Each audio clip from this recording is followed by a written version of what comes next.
Halo pecinta sepak bola, ketemu lagi dengan kami Fomatic Channel. Masih di ajang Piala Eropa. Kali ini kita akan membahas sebuah pertandingan big match di minggu pertama, yaitu pertandingan antara Italia melawan Turki. Kenapa kami bilang big match? Karena sebenarnya Turki salah satu negara yang kuat ya kalau menurut kami, dan ini akan menjadi pertandingan penentu ya, siapa yang akan menjadi juara grup di grup ini menurut kami. Oke, bagaimana statistiknya? Kita lihat ya.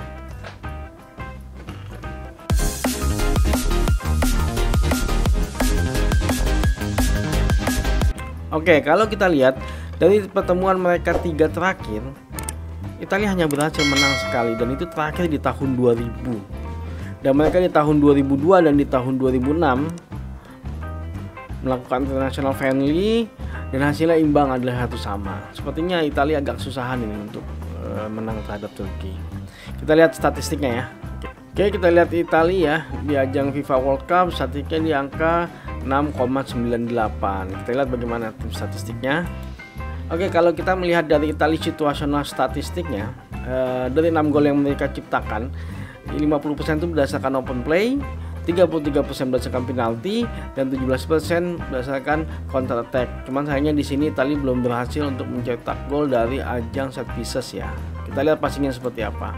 Oke, dari passing 89% melakukan short pass, 9% melakukan long ball ya, cukup lumayan kalau menurut kami, dan melakukan 2% crossing. Nah, ini agak kurang ya, sepertinya memang serangannya Italia kebanyakan dari tengah.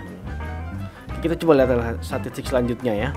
Oke, kita lihat dari positional statistik. Oke, sebenarnya Italia banyak menyerang dari sisi kiri yaitu sebanyak 42%, dan menyerang dari sisi kanan sebanyak 33%, dan hanya dari tengah 25%. Sepertinya serangan dari kiri maupun dari kanan tidak menghasilkan crossing ya, sepertinya mungkin banyak menusuk ke tengah sepertinya ini. Oke, dari action zone Italia lebih dominan bermain di tengah, walaupun agak sedikit banyak bermain di kandang lawan. Sepertinya cukup dominan ini Italia menyerang terhadap lawan-lawannya. Oke, kita lihat shootnya. Shoot direction dari sebelah kiri itu ada 21%, dari tengah 60%, cukup banyak 60% kalau menurut kami, dan dari sisi kanan sebanyak 19%. Oke, kita lihat zone-nya 62% dalam kotak penalti, 10% di dalam kotak kecil penalti, sedangkan 29% dari luar kotak penalti. Oke, kita coba lihat Turki bagaimana. Oke, kita lihat statistiknya Turki, dia di ajang FIFA World Cup mendapat rating di angka 6,81, sedikit di bawah Italia teman-teman ya. Oke, kita coba lihat tim statistiknya. Oke, secara situasional statistiknya, dari 10 gol yang dicetak oleh Turki, 50% itu dari open play, sama seperti dengan Italia. Set pieces dari 30%. Nah, ini salah satu perbedaan antara Italia dengan Turki nih, karena ternyata Turki dari set pieces cukup lumayan banyak, 30%, dari penalti 20%, dari counter attack ternyata tidak ada. Sepertinya itulah perbedaannya antara Turki dan Italia. Oke, kita lihat secara passing. Oke, short passing sebanyak 86%, long ball cukup banyak ternyata.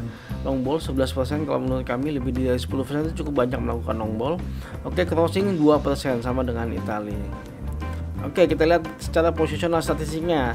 Turki menyerang dari sebelah kiri sebanyak 38%, dari sebelah kanan sebanyak 40%, dan dari tengah sebanyak 23%. Secara action zone-nya di lini tengah mereka sebanyak 40%, di lini pertahanan lawan hanya 22%, dan di lini pertahanan mereka sebanyak 33%. Sepertinya cukup bisa bertahan ini Turki ini kalau kami lihat ya. Oke, bagaimana dengan shootingnya?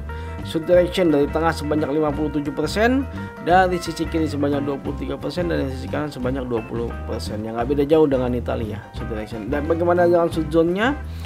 Di kotak kecil penalti hanya 6%, di dalam kotak penalti hanya 49%, dan dari luar kotak penalti sebanyak 46%. Sepertinya di sini Italia lebih unggul ya, karena Italia sepertinya lebih banyak bisa peluangnya masuk ke dalam kotak penalti dibandingkan dengan Turki.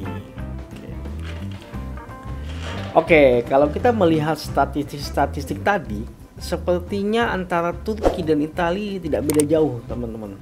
Tidak beda jauh statistiknya, walaupun sedikit ada keunggulannya Italia karena bisa lebih masuk ke dalam kotak penalti, tapi Turki juga punya keunggulan. Salah satunya ialah set pieces.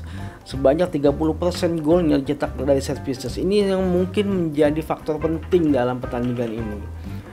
Lini pertahanannya itu juga cukup dominan, dia mampu bertahan, sedangkan Italia kalau dilihat efektivitasnya agak kurang.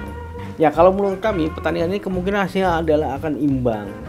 Sepertinya Italia dan Turki akan merebut angka kemenangan di pertandingan melawan negara lain yang ada di grup A ini. Oke, terima kasih sudah menonton video kami. Jangan lupa untuk subscribe, like, dan share. Maju terus sepak bola Indonesia. Adios.